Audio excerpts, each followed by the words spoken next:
Hi guys, welcome back to Lunatic Astrology. I'm your astrologer, Lori Lothian, and today we're talking about, guess what? Scorpio. Scorpio what? New moon at 12 degrees of Scorpio, directly opposite the Great Awakener, the rattling of change and freedom and breaking the rules, Uranus in Taurus. So this combination of energies is simply very intense. So we're going to talk about all signs. Also want to talk about the asteroid Abundantia, which is sitting with Uranus in the sky.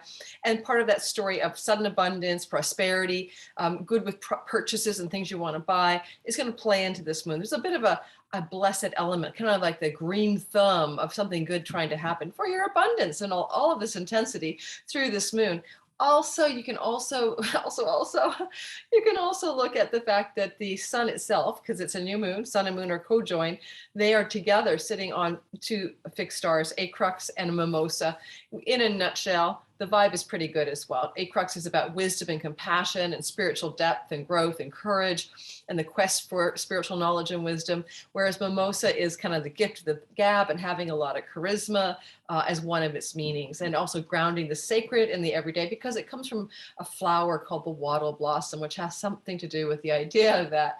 So look at my hair. I just kind of like tried to put it in a half-assed ponytail. So we'll just see how that goes. Not even.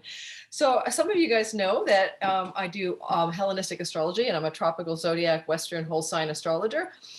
If you want to follow along, cast your chart in whole sign houses, and you can watch later on the timestamps for your sun, your moon, and your rising sign delineations of how this particular excitingly dynamic Scorpio new moon might show up in your life in the 2 weeks to 4 weeks after the new moon. So it's kind of fun to take a look at both your rising sign, and then if you're born in the day, sun is above the horizon line, the ascendant descendant axes, you might find it a little bit more useful than, say, the moon sign, which could be very good for you guys born when the sun's below the ascendant descendant axis in your chart. Go to astro.com, astroseek.com, and you can cast your chart for free. Before I do the all signs, I will delineate my feeling for the collective, and then you can go ahead and jump to your all sign in the timestamps, right? In the chapters.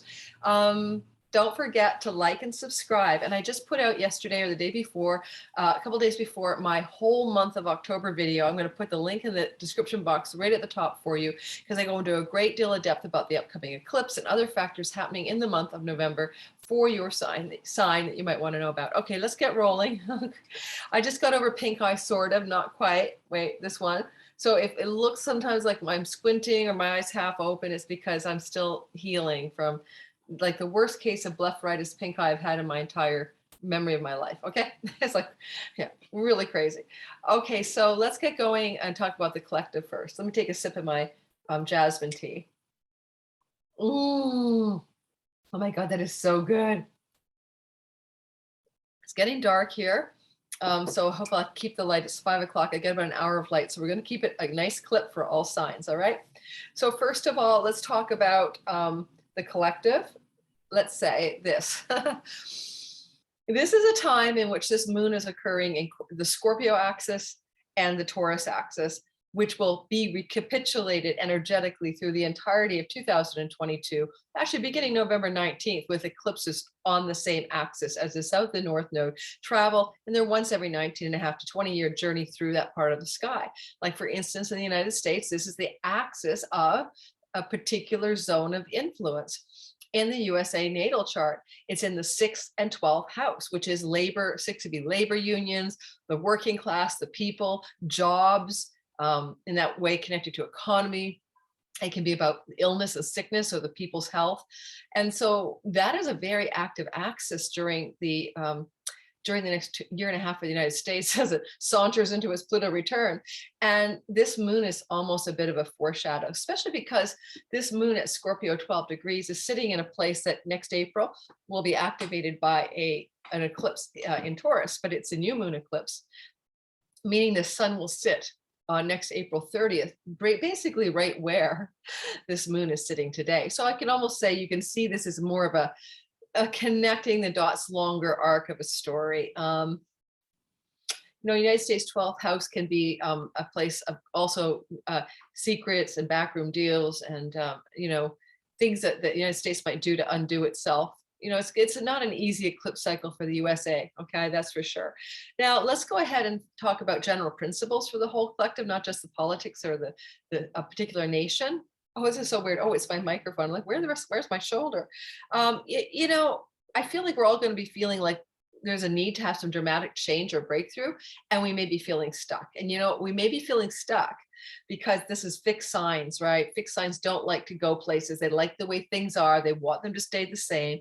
One good reason why great change maker Uranus doesn't feel so happy when he's sitting in Taurus, stubborn fixed sign Taurus, a bull that doesn't want to move, or a donkey, and a Scorpio, the stinger of the scorpion up there. This is not a very movable sign either. It is stubborn and wants to stay where it is. And in a way, it's like we're being called with this moon, each of us and the collective as well, to find breakthroughs and ways to change things pretty significantly and dramatically that bring greater abundance. Abundantia, the asteroid for wealth and prosperity sitting on Neptune. But it may be disruptive and at first jolting how we need to change to create this awareness that abundance is possible and that we can have abundance in a fixed and lasting way.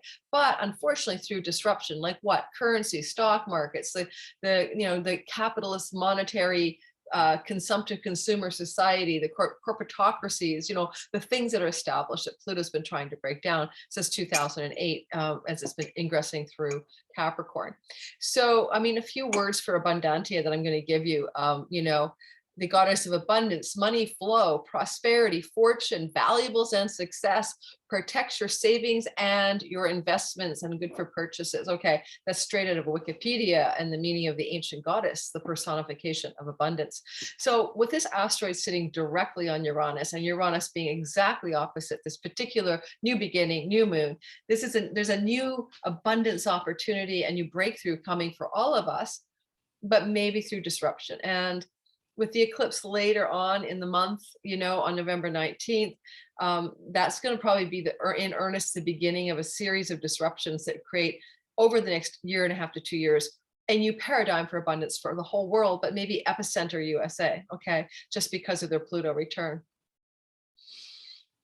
Things like flying cars, electric cars, digital currencies, cryptocurrencies, new ways to have more local food supply food chain supply. Did I say that right? Food supply established, because we're having disruptions because so much of our food comes from so far flung places, and where we've now realized with supply chain things disrupted for Christmas. We've all heard about this, I hope. It's going to be a very kind of lean and sparse Christmas, especially with Venus going through Capricorn at Christmas, pleasures and fun things, and Capricorn stern and stoic. You might get a sack of coal in your Christmas stocking instead of your Nintendo or whatever, or your brand new iPhone. So what I was saying is that take this moon in your own life, this new moon, and realize it's the first rattling of a cage of what needs to change in your life in order for you to thrive, in order for you to find more abundance. And depending on where this falls in your chart, one of the 12 houses, which we'll be talking about based on your rising sign, sun and moon, you will have more understanding of how this change may show up for you. Okay, so we're going to go ahead and do the all signs now. And let me grab, I'm going to show you guys the chart today. I haven't been doing that, but why do I want to do it? Because it's quite a stark chart and it's fun to show, and you'll see what I mean. Okay, like really easy to grasp. It's not, I just kept the simples in there. Look at the moon and the sun in Scorpio. Look at Uranus down in the 5th house. Now, this is not for everybody. This is just because I cast the chart for Vancouver, Canada, at the time that the moon and the sun were almost exactly together. So in Canada, Vancouver, where I'm currently living, it means that it's a rising Capricorn skyline on the eastern horizon when this moon is occurring. Now, one of the things I want to point out, that Neptune should have a line showing here. I have to fix my software, I think, but there should be, I can see it, but it's too faint for you guys. Between the 12-degree moon and the 20-degree Neptune is a relationship, a conversation called a trine. And between Neptune and Uranus is a conversation called a sextile. That would actually make this into a wedge. And I do think that Neptune holds a lot of the breakthrough energy. Anytime we see a wedge, there's oppositional qualities between these two factors, sun, moon versus Uranus, in a battle of opposition. And boom, it is going to be Neptune that helps us find resolution. So I'm going to try to bring a little of the Neptune story into the all signs. We may as well start with Capricorn, since Capricorn's on my sky. I will be going in a decent clip, okay? Because I really want to be able to get this done before it turns dark here. So you're going to get a pithy, maybe 3 to 4 minutes max on your sign. Okay, starting off, woo, Capricorn, Sun. I don't know if I want to keep showing you guys this or not, because then it starts to separate and the moon starts to separate and then it doesn't look like it should anymore. So I'll just talk to you guys. Just talk to you straight up. Just you and me today. Don't forget, like and subscribe and share and all that good stuff. It helps the channel grow. And I get to meet a lot more views lately. I really appreciate you guys, and a lot more likes and stuff, but it's really slow on the subscription growth. So if you want to subscribe and hit the bell for notifications, I would really love it. It helps my channel grow and helps me do my business on YouTube more effectively. All right. So where was I? Capricorn, Sun, Moon, and rising sign. Let's go ahead and do, you guys.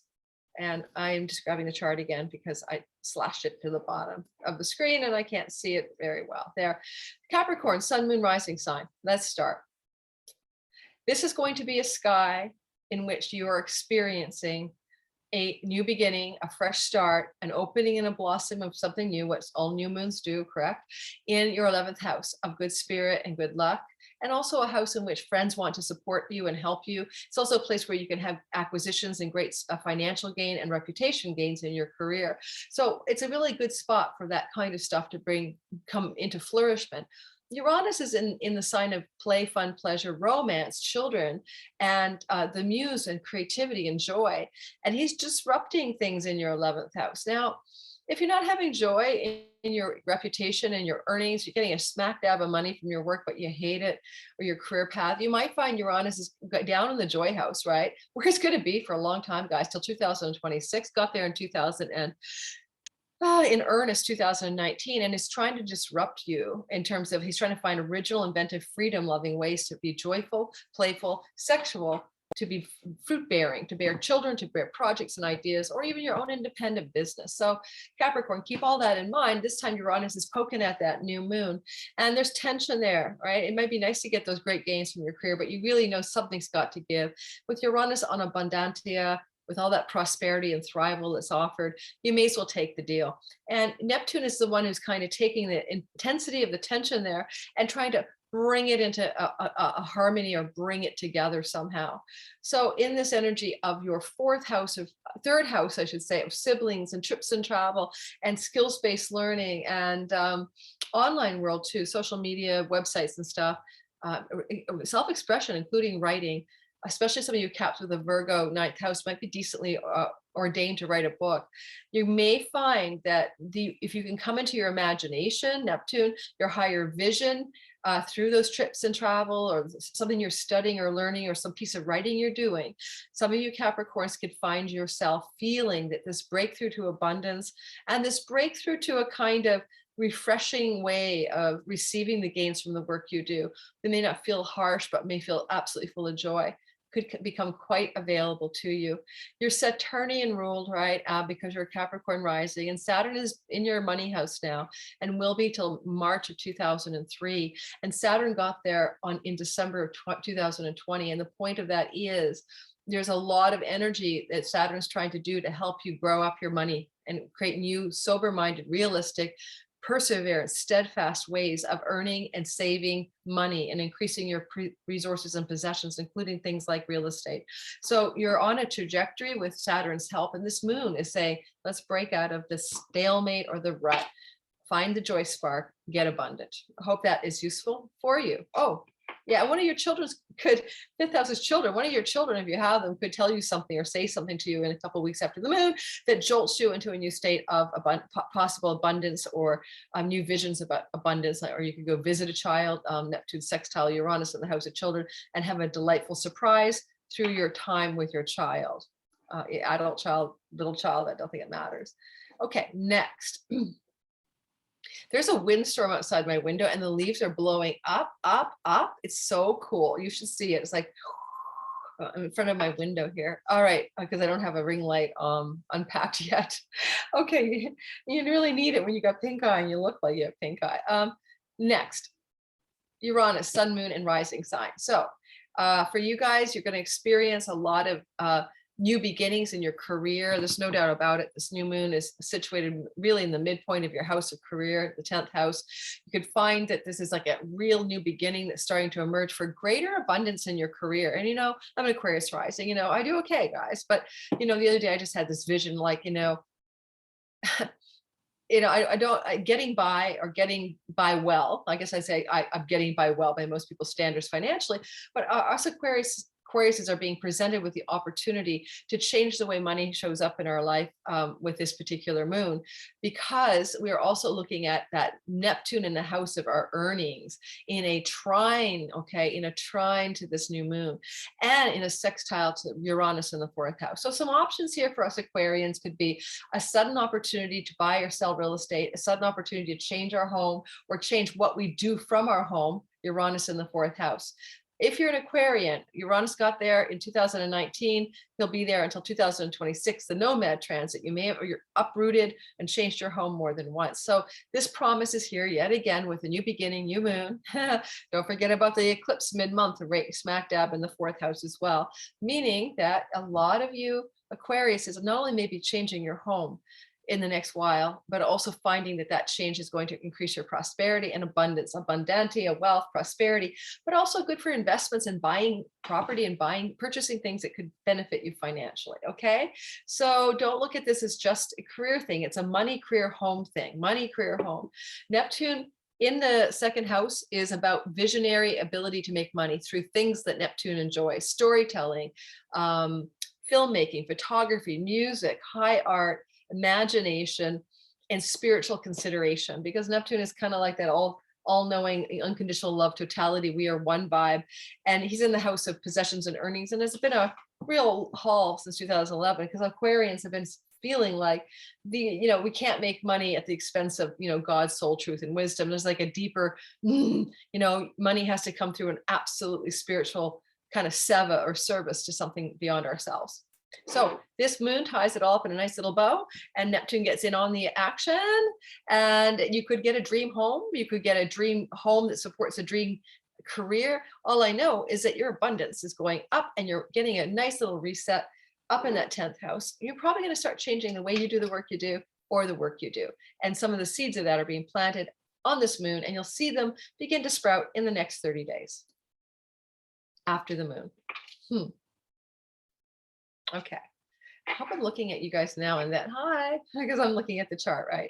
I don't want to be like that YouTuber who just looks all over the place, but never at you. So now I'm looking at you. All right. I just heard a Sonny and Cher song. Okay. So Pisces, sun, moon, rising sign.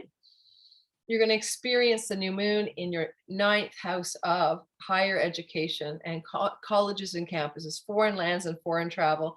And you could also call this the house of soul, God, truth, and wisdom. And it's kind of a place where the path you're meant to walk in life, your dharma, is situated. So it's all lining up as a new beginning here for you. If you've applied to schools, you might be accepted. If you're starting a school, you might find your groove. If it's not about school, it could be trips and travel plotted and planned or executed around foreign shores and foreign lands. And you could find that this could connect to book publishing if you are a Pisces sun, moon, or rising sign who is thinking of writing a book or publishing something. Okay. The other thing is that the opposition from Abundantia and Uranus is down in your 3rd house of skills-based learning, siblings. I mean, I say skills-based, I mean like a knitting class or, how to plant a garden, versus 9th house, which is more philosophical and academic, but also 9th house includes some longer traditions like Ayurvedic medicine or astrology, things that are traditional and long-standing systems of knowledge and wisdom. So anyway, with your Abundantia Uranus in the skills-based 3rd house, you may take a class, even an online class. A lot of online stuff is the 3rd house. And if you do, that could really propel you into a great new direction with your abundance. Or you could build a website or set up an online social media platform for the first time. And that too could really trigger up a bunch of abundance for a lot of Pisces sun, moon, and rising signs. And lastly, you could take a trip, short trip, not too far, 3rd house, that opens up gateways for you in terms of abundance, and that you could execute in a dharmic, meaningful alignment with your life pathway. Neptune is taking that tension between the Uranus and the new moon, and he is breaking the tension up in your first house of identity. You know, the modern ruler of Pisces has been Neptune moving through your sign since 2011.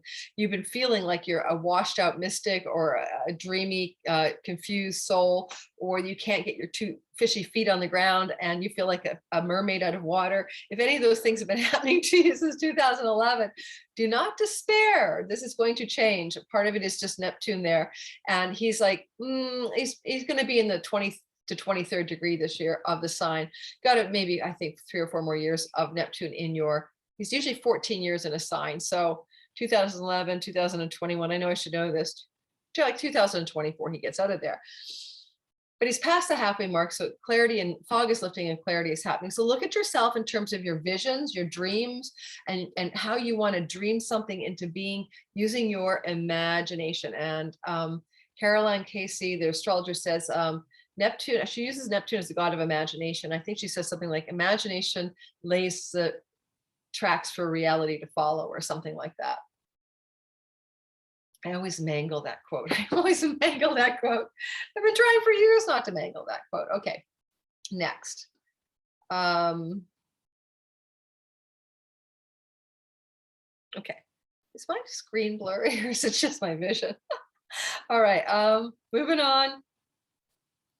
Aries, sun, moon, and rising sign. You'll experience a new beginning, a fresh start in a Scorpio new moon in your 8th house of money. Money that doesn't belong to you, bank loans, mortgages, and grants, and money that can come from your spouse or business partners or inheritances. So money's coming to you from some of those sources, especially with Abundantia and Uranus on the other side. Now, hey, lottery tickets can count for you guys. Why? Because the government owns the money that comes from the lottery ticket. Just like taxes and tax rebates go to the 8th house, so does that kind of money. It's also a deeply mystical, occult, and spiritual house, and it could open the floodgates of a new pineal gland download, Uranus, through the floodgates of the occult, the mysterious, and the hidden realms of the 8th house that you download in the 2 weeks following this moon, and it allows you to earn new money. Uranus is going to be kicking up Abundantia storm, abundance, thrival, prosperity in your 2nd house of earnings. So, you know, possessions, earnings, and self-worth. And when I say possessions, you possess money, you possess a house, you possess a bed, you know, it's things you have as resources for your 1st house, you know, to feed the 1st house, right? So all of those things are happening for you guys. And it's pretty exciting because Uranus is, you know, exhilarating energy, even though it's fixed signs and there's going to be resistance and you're going to feel like, oh, it's just so much hassle to like execute this change or do this thing. It feels to me like this is just going to be a fait accompli. It's going to happen no matter what. Neptune in your 12th house of your unconscious, your deep dreams, your reveries and your meditations, your past life. Now, Neptune is a god of addiction, and the 12th house can be addictions and self-undoing. Neptune's been going through this house since 2011, and I think he's trying to get you to clear the fog of self-undoing and addictions. A lot of Aries people, sun, moon, and rising sign that I know, including me, have been trying to wean off of all kinds of habits and patterns and substances that are dependent, easy to become dependent on, right? And so I always talk about the wine thing. And so I think Neptune breaking this attention and this moon in your 12th house, pay attention to your dreams at night. Neptune's the god of that. This is a very deep unconscious, collective unconscious house. This is a moon to really tune into what you dream of at night, or if you do shamanic journey or trance work, or even just deep meditations that are visual, really pay attention, Aries, because you're going to get some incredible insights that are going to make you incredibly financially resourceful and successful. Oh my God. Okay. I'm going to keep moving on. I'm getting my eye completely open. Moving forward. Taurus, sun, moon, and rising sign. You guys are having this energy come in the house of primary love, relationship, and business partnerships. That's your natal 7th house. This is a kind of place where, you know, you meet others of the world, whether, you know, you have an audience or a fan base or a marketplace or a client base or your business partner or your love partner. But traditionally it's a love partner or marriage or co-hab partners.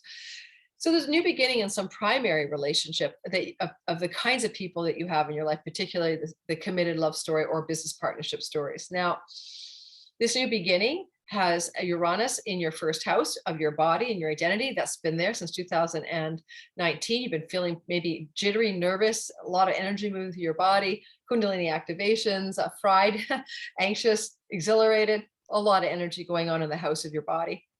But now this is being channeled toward abundance, thrival, prosperity, all right, opportunities in that area. It also could just simply be said you're going to have an abundance of better health. And this new beginning energetically in the house of relationship can offer up some kind of a nectar of new goodness, some kind of sweet emotional and spiritual connection to your partner. I'm trying to get that Scorpio vibe in there. Deep, still waters run deep, going into a deeper intimacy with your primary love partner that exhilarates and enlivens you. And with Neptune taking the trine and the sextile energy from the moon, because Neptune's sitting at 20 Pisces. He's still retrograde until December, but we'll get to that in another video. Neptune is literally saying, well, I want to give you your hopes, dreams, and wishes. I want to be a fairy godmother. He's been trying to do that for you now for this 2011. You may not have known that. And you may have been having a hard time with him there because probably until about 2 years ago, even knowing what your truest wishes were for your life, your truest dreams were for your life, may have been very difficult. He may have made it very hard for you to get that clarity. He's kind of delusional fog up there. But now, Taurus, I do feel that this is a nice breakthrough energy and that he's going to hand you a vision, a dream, an idea, or a friend or an ally could come to you and say, you know, something that really lights up your dreams for your life and what you really want to see happen for your future. Or something that your partner does excites you because it's the very thing you dreamed of for your future. So pay attention to the 30 days after this moon. It looks pretty sweet, actually. Well, and lastly, you know, Uranus is disruptive. So if there's a disruption in your primary love relationship, it's ultimately going to bring greater thrival. And with Neptune trining, it's all going to work out with a soft glow at the end. All right. Moving forward to Gemini, sun, moon, and rising sign especially. You have the new moon in the house of health issues, sickness, health protocols, work routines, colleagues, office employees, employers, the co-workers. This is your sixth house. Now, it's also a house of your deep desire to find a path in life of work that's devotional and feels like a great service to the greater good. This new moon is offering new beginnings in all of those areas. With Uranus coming out of the deep depths of the 12th house, it may be very subtle for you. This is a kind of in between the world's 6 and 12 axis. If you need to break out of anything you do that's bad for your health, I don't care if it's an addiction, I don't care if it's a escapist hobby, anything you do that sabotages your wellness could be activated as you're going to get rid of it quickly, and you're going to get rid of it quickly, and it's going to bring a lot of abundance to you because of that. And you know, you can get a money from the 12th house, but it's from foreign shores. So some of you Geminis, that may make sense, because don't forget Uranus is on Abundantia, house of foreign shores, and you know, new colleagues, new co-workers, or new business allies and partners could be a part of that. The sixth house sextile is a house of bank loans, so perhaps too, for some of you Geminis, there's a bank loan pending, right? I should have said a bit more for the Taurus, but anyway, next time, because you know, guys are getting the eclipse front next. All right. Oh, well. So Neptune in your 10th house, though, you Geminis, is really sweet. In this particular instance, not in general, it's been very confusing for Geminis to find their right livelihood or to succeed the way they think they should in their career. Maybe some confusion up there, unless you're in filmmaking, storytelling, or photography, and then you've been having a great time. But Gemini, you're really going to find that this is the breaking through of some kind of vision for your career, some kind of new dream, or having a powerful imaginal opening. Uranus, pineal gland bolt to Neptune, which is his you know, his job. You know, it's like to give you sky bolts or lightning bolts of something new, and Neptune will receive that in a flowing way from Uranus, and that will channel down to new beginnings in work, livelihood, and health protocols. So, but also don't forget the visionary energy of Neptune's in the career house. So, you know, it can definitely change your work, and the way your work changes can be better for your health. All right. All right, so Cancer, sun, moon, and rising sign. So for you guys, the energy of the new moon is in the 5th house of good fortune. And okay, Cancers, go out and buy a lottery ticket. And Uranus is sending Abundantia bolts of lightning from the 11th house of good spirit, which is also a pennies from heaven house. So of all of the people who should buy a lottery ticket, not a whole bunch of them. Don't break the bank. I am not your financial advisor, but it's a very lucky, lucky new beginning here.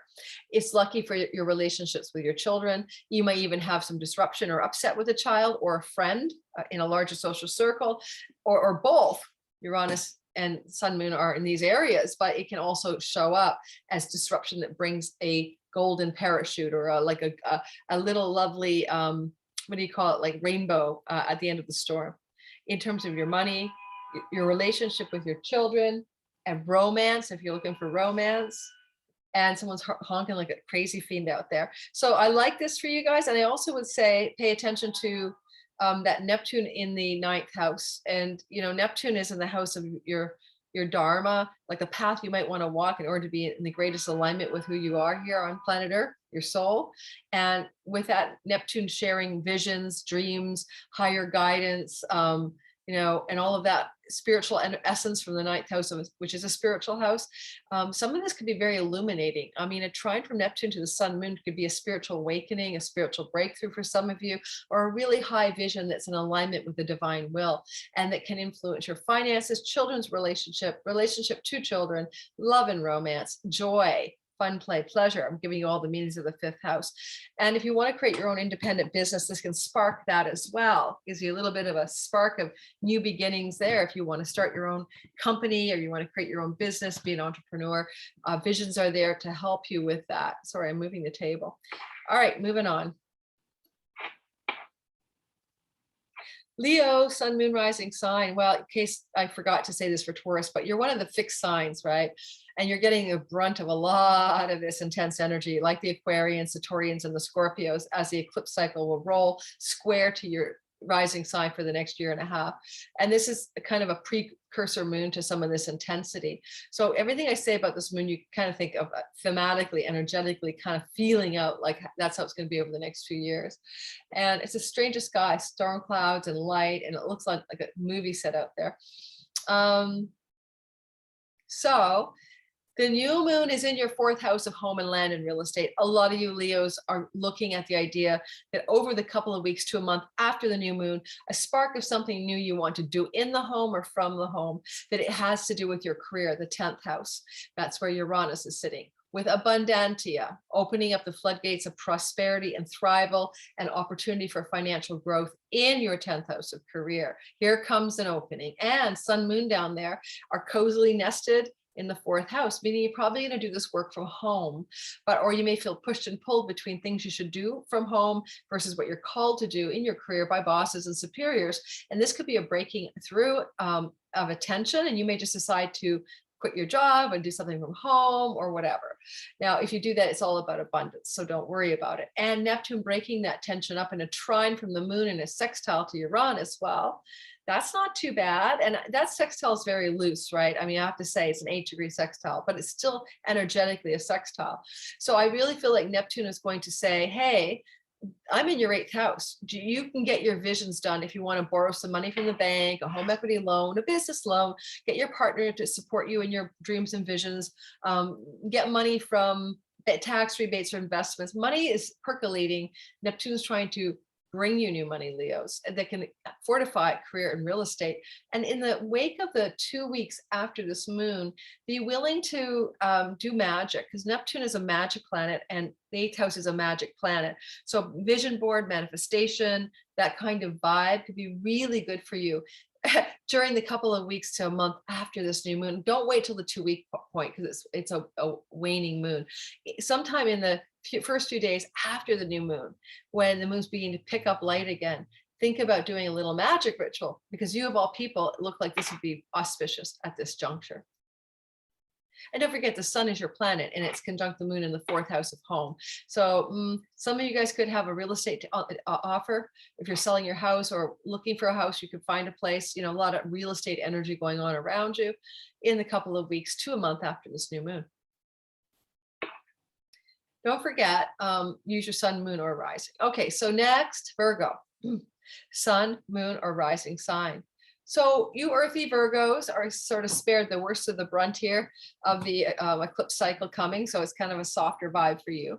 And you're going to find that the new moon in the third house could really open up new beginnings in your relationships to your local neighborhood, to your siblings, to things you do online, and to the corridor of education.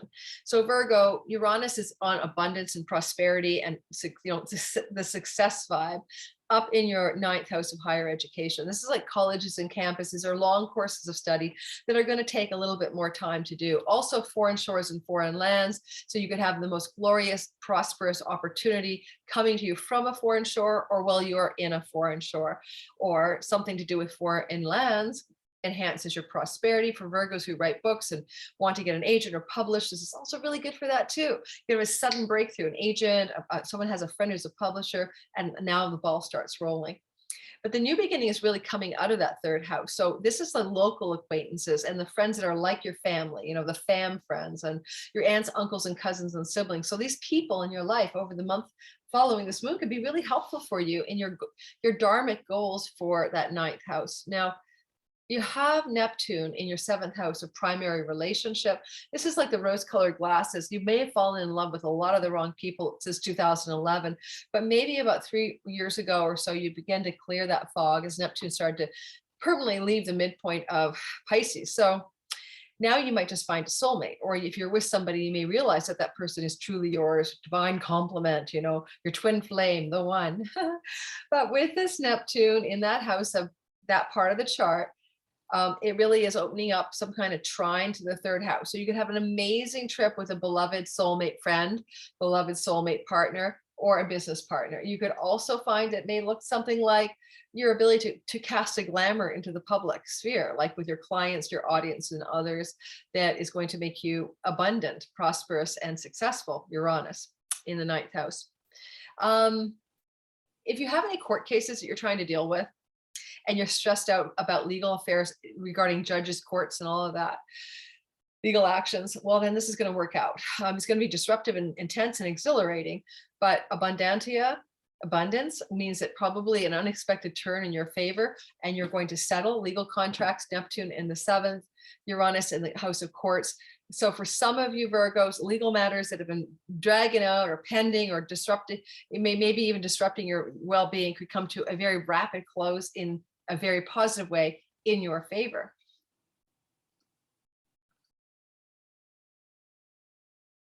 All right.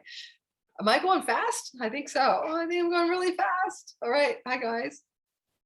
Okay, so next it is Libra, sun, moon, and rising sign. You get to have a brand new spark of goodness, a new moon. And, you know, Scorpio moons, yeah, Scorpio is in the sign of its detriment, but I'm really not fixated on that much. So, you know, it's just a sign of its fall. I should have said that for some of you, but I'm bringing it up for you Scorpios because you always get the bad rap. You know, everyone, oh, Libra, sorry, I'm in Libra, sorry, which I get to Scorpio. So Libra, it's in your second house, right? So there's a new moon in your second house of finances and earnings, possessions and money, self-worth and self-value. All right, so what you have, the I have house, some new beginnings in the possessions, including real estate, including furniture, including money, and Uranus on Abundantia in the eighth house of government monies, tax rebates, credit card debts, leveraging banks, loans, mortgages, inheritances, spousal money, and business partnership money, all those other money, people's money sources you can get your hands on. There's abundance coming from there. It's Uranus suddenly showing you there's a prosperity well. There's a well of goodness in your eighth house that wants to just spring out like a gusher of goodness, and striking it rich with a wellspring of unexpected financial abundance coming out of that eighth house. Now, the moon is shining it in the second, so it may be through a possession or something you sell. It could be you have an antique in the house that you thought was a piece of junk and you find out it's worth thousands and thousands of dollars, but something you may have in your possession could bring you great wealth, or something about your self-worth and self-value that you come to clarity, pineal gland download of Uranus. Suddenly you see the light and you realize, Libra, sun, moon, and rising sign, that you are worth far more than you are charging, or you are worth far more than you are being, you're worth more cherishment regarding your worth than you've been giving yourself or letting others show you. All right. Neptune in the sixth house of colleagues, co-workers, health routines, the work day work you do, the routines of your work, your daily work habits. Sixth house is trining the moon, bringing a lot of sweetness to it. It's softening and flowing the way your resources and money and the work routines come together. And you might see a colleague or a coworker or a colleague, you know, if you're in an industry like me, my colleagues would be my fellow astrologers, coming to you with some really sweet offer that could be a collaboration or participation in something that will also increase your financial well-being. With Uranus there in a very spacious sextile to Neptune, you know, he could be delivering electric downloads of intellectual protocol and genius ideas to that moon and to Neptune to execute in your work and in your money story. Finally, Neptune in your house of health protocols says heal yourself with magic if you can. A lot of things that go wrong with you, it's been that way since 2011, are hard for people to pin down and diagnose. You may as well just see a shaman, a Reiki healer, or something like that. Honestly, with Neptune there, it would serve you well. Neptune rules viruses. You may be prone to viral infections since 2011, but that's going to come to an end in a few years anyway. So not too long, not too much longer, but 3 more years. Sorry, guys, I'm just advancing the chart. Scorpio, sun, moon, and rising sign, you get to experience the new moon, new beginnings in the house of your identity, in the house of your body, in the house of who you are. And yes, I was going to say this before, but the moon of Scorpio is considered to be a moon in the sign of its fall. All fallen planets can rise. And so for you Scorpios, you get the bum rap about, oh, the moon is sucking ass in my sign. Don't take it personally.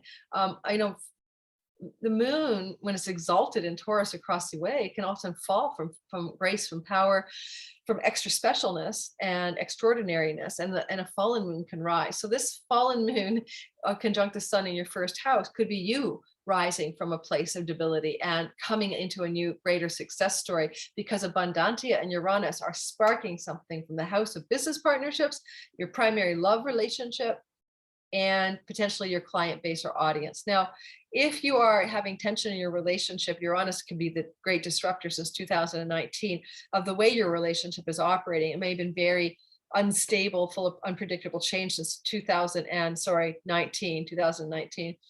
But I do like the way this is on the thriving prosperity Abundantia. And it's also the house of legal contracts. So some of you may sign a legal contract or a document that can be presented to you Scorpios, especially rising in the 2 weeks to a month after this new moon, that is going to be exceptionally prosperous or abundant for you. And last, Neptune in your fifth house of joy, inspiration, and children, fun, play, and pleasure, sexuality, and romance, trining this new moon. If you're a single Scorpio, there's a possibility of an electrifying new intersection of destiny with somebody that's going to turn you on and make you feel overflowing with excitement, with prosperous sense of abundance in your own life.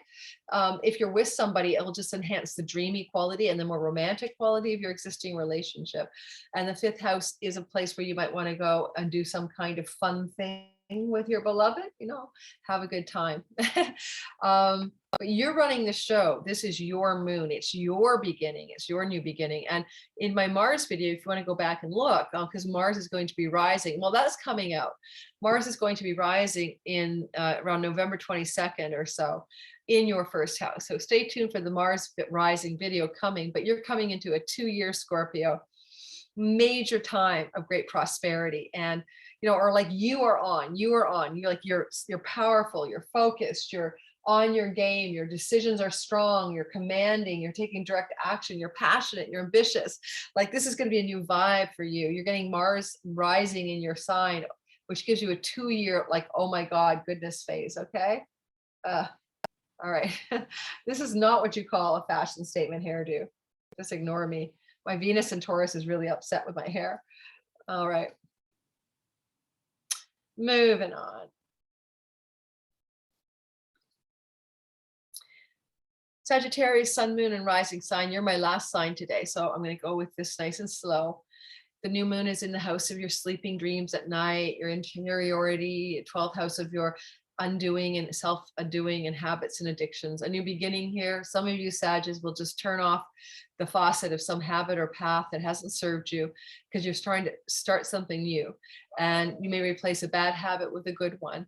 With Uranus in the house of health protocols across the way and the new moon in the house of hospitals, it may not be about you. Somebody you know may be sick and going to the hospital, and you'll have to be there for them in the 2 weeks to a month after this. It's quite common that it happens that way. When this stuff happens, a new moon could be about a mother, father, even because it's a sun and moon co-joined, or a matriarchal or patriarchal figure in your life. I also would say that if you are willing to entertain the magical qualities of the axis of magic, 612, this is a good time to go really deep into your spiritual practice and go find out what's underneath the surface of yourself that you think you are, because enlightenment, moksha, the full Monty is a 12th house energy, like completely waking up like Neo from in the Matrix, from the dream of reality being untrue. So, you've got this like new beginning in that house. Sagittarius is 2.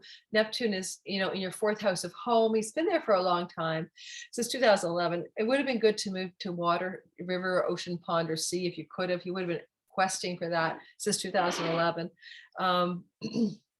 Sagittarius, you also have Neptune making you really confused since 2011 about where your real true home is, and where do you really belong. And so now he's trining from the house of belonging, home and nest, homeland, real estate and land.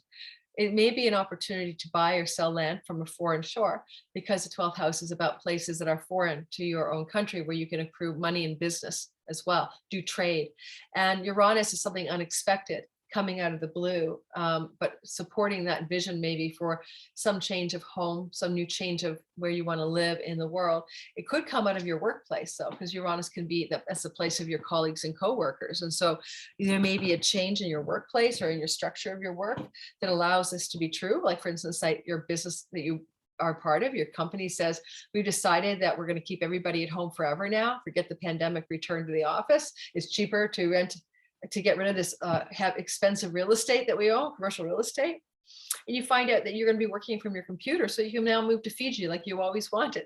So a lot of you Sagittarius are looking at electronic and cutting edge technology, Uranus in the house of the workplace, allowing you to have greater visions of what you want to do for belonging and home and all of that.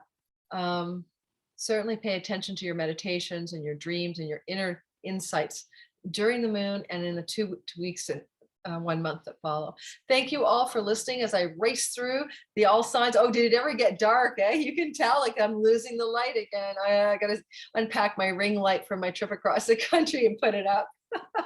All right, guys, thanks for listening. I hope you're having a great day. I'll see you on the other side of this video with one of my Mars and Scorpio video. Please also, it's coming soon, and then Venus and Capricorn. Please also like and subscribe. Check the description box below if I didn't say it, I think I did, for your whole month of November overview for all signs. It's a 2-hour video. I go into great depths, and it's the video I posted before this, but the description box is below, so you can grab it there. All right, ciao, ciao.